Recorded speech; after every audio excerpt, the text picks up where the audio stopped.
Bienvenidos al tutorial del método ZZ para resolución del cubo de Rubik de 3×3.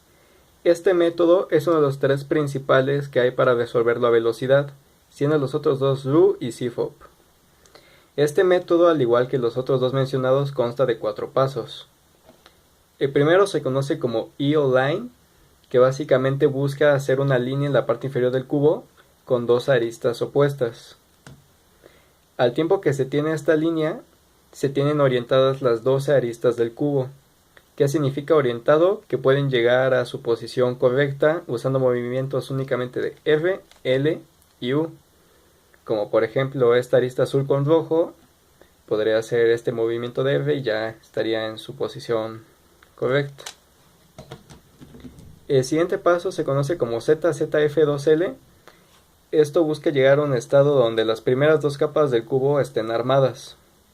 Esto recuerda mucho al F2L del método Friedrich, solo que como tenemos todo orientado, podemos llegar a este punto usando movimientos únicamente de R, L y U. Esto implica que no hace falta hacer rotaciones del cubo durante la resolución, no se necesitan hacer movimientos de F o de B, y no hay necesidad de usar movimientos con capas dobles. Después de este punto hay muchas maneras de abordar lo que sigue en la resolución. La más común, la más simple realmente, es ocupar OCLL, que son 7 algoritmos, un subconjunto de OLL, que lo que hacen es sencillamente armar una cara arriba, sin importar cómo está a los lados. Y en el último paso, donde ya queda resuelto el cubo, se conoce como PLL, que básicamente son otros 21 algoritmos con los que puedes permutar las piezas que están a los lados y el cubo ya te queda resuelto. Ahora bien, habiendo explicado los pasos de este método, supongo que es conveniente hacer una demostración. Un solve con este método se vería más o menos así.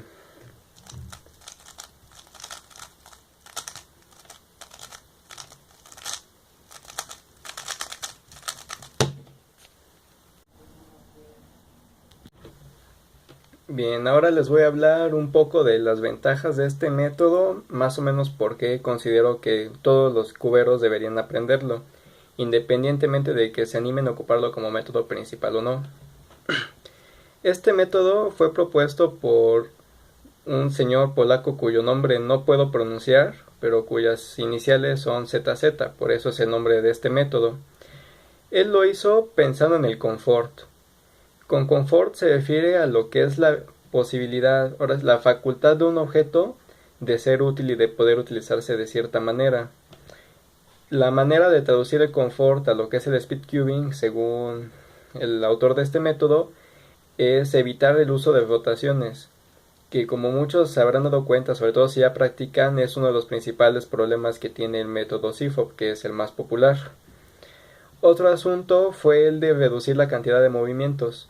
No importa qué tan rápido gires el cubo, así seas Max Park, entre más movimientos hagas, más tiempo va a tomar tu solve, suponiendo que lo haces con una cierta velocidad.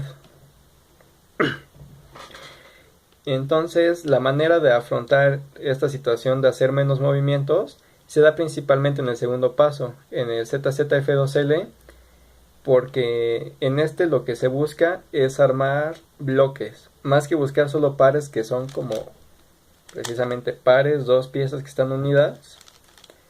Lo que haces es juntar, digamos, bloques como para toda esta parte del cubo, hacerla en conjunto. Las soluciones con ZZ ocupan entre 10 a 15 movimientos menos que las que tomarían con CFOP, dependiendo de qué tan bueno seas y de qué tan bueno sea el scramble. También depende de los algoritmos que sepas para la última capa. Y hablando de lo que es la última capa, ahí es donde ZZ tiene una de sus principales virtudes, ya que por el hecho de llegar con las aristas orientadas, siempre, cuando acabes el F2L vas a tener una cruz arriba, lo cual se puede prestar a ciertos conjuntos de algoritmos como COL, que yo considero que es el más útil porque son solo 40 algoritmos, son 4 algoritmos después de ocupar esos, o sea 44 en total, y ya puedes hacer soluciones que resuelven la última capa fácilmente en menos de 2 segundos, 3 a lo mucho. Una de las principales virtudes de ZZ es que por el hecho de hacer menos movimientos y por tener movimientos que son más cómodos, ya que no tienes que rotar, es especialmente útil para categorías como lo que es one-handed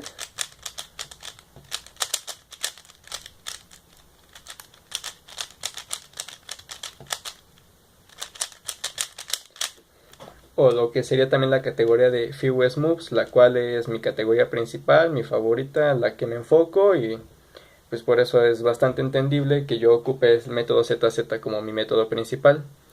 En la categoría de Fewest Moves, como su nombre lo dice, ahora sí con la traducción es hacerlo en la cantidad menor de movimientos. Un poco de teoría sobre el cubo nos lleva a la conclusión siempre de que hacer las resoluciones armando bloques en vez de ocupar movimientos que lo solo arman un par de piezas a la vez, realmente es mucho más eficiente. El hecho de tener una IO line simplifica muchísimo, pero en serio, se los digo de corazón, hace que parezca trivial construir los bloques. Ciertamente es un poco menos eficiente que si ocuparas métodos para freeware moves como son Heist o Petrus, pero aún así se pueden hacer soluciones muy buenas.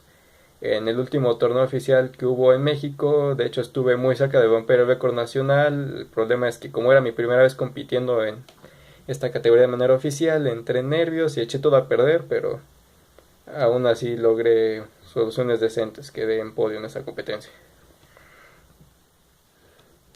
Habiendo hablado de lo que son las ventajas de este método, también es importante hablar de otro aspecto, que son sus desventajas. ZZ, a pesar de tener muchas virtudes y de considerarlo yo un método excelente, tiene algunos defectos que sí son importantes y que es necesario que ustedes lo sepan. El primero y es el que es el principal motivo por el que mucha gente no aprende este método es que precisamente el primer paso, la IO line, es un concepto algo abstracto que requiere bastante práctica para lograrlo.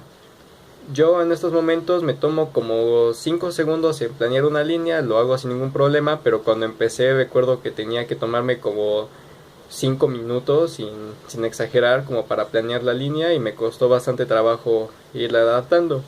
Como con todo, después de la práctica ya se vuelve algo natural, pero sigue siendo un obstáculo importante, ya que esto desmotiva a muchos novatos de aprender el método.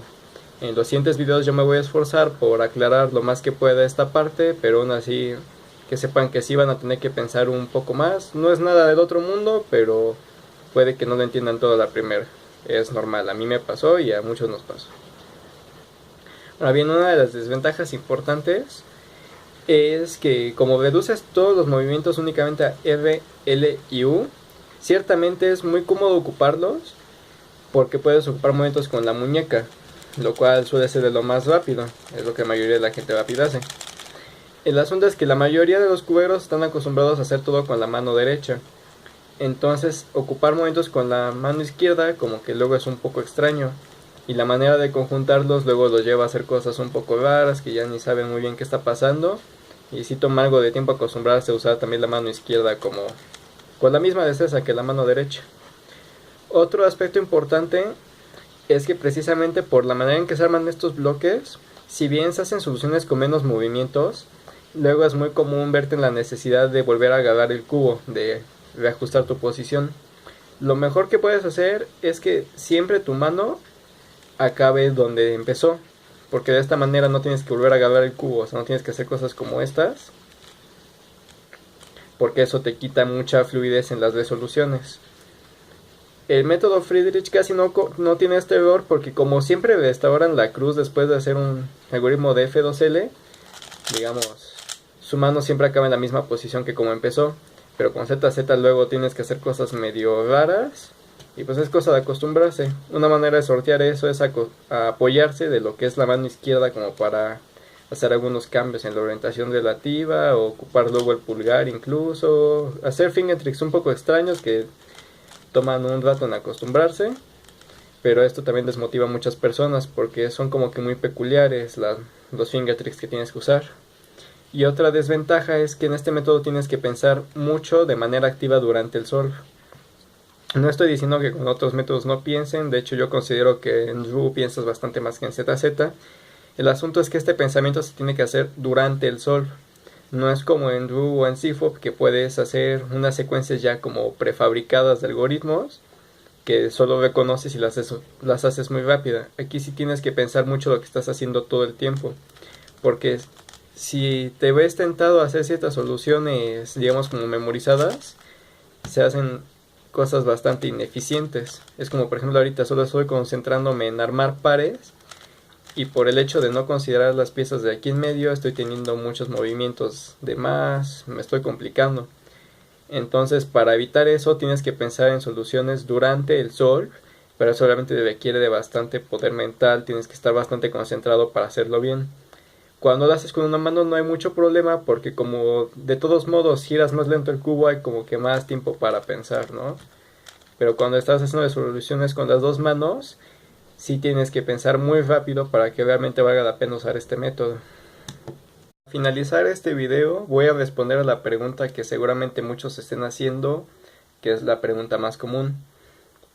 Si este método es tan bueno, ¿por qué nadie lo usa? La respuesta a esta pregunta en realidad es muy sencilla, y es que la respuesta a la pregunta es la pregunta en sí misma. El hecho de que la gente crea que sencillamente lo bueno que llega a ser un método depende de cuánta gente lo ocupe, es lo que evita que mucha gente pruebe alternativas nuevas.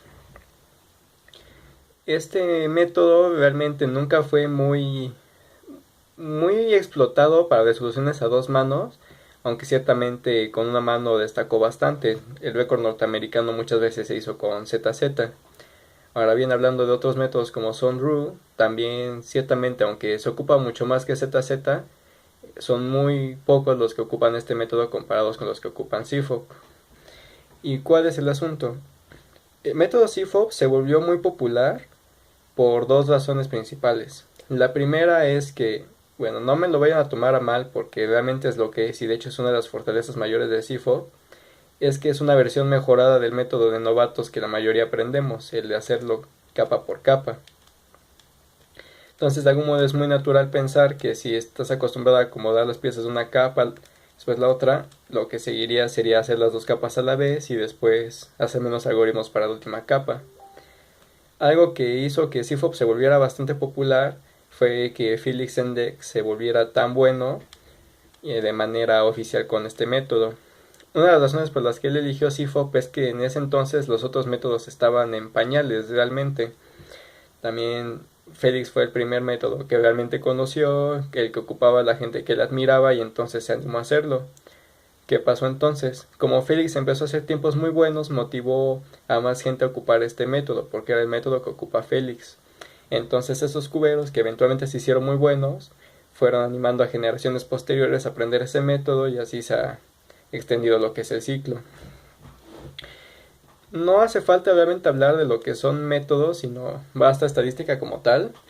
Si suponemos que de 100 cuberos 97 ocupan CFOP, 2 ocupan RU y 1 ocupa ZZ, entonces de esos 97 es muy probable que salga un Max Park, un Drew Bratz, un Max Balk, un cubero muy bueno.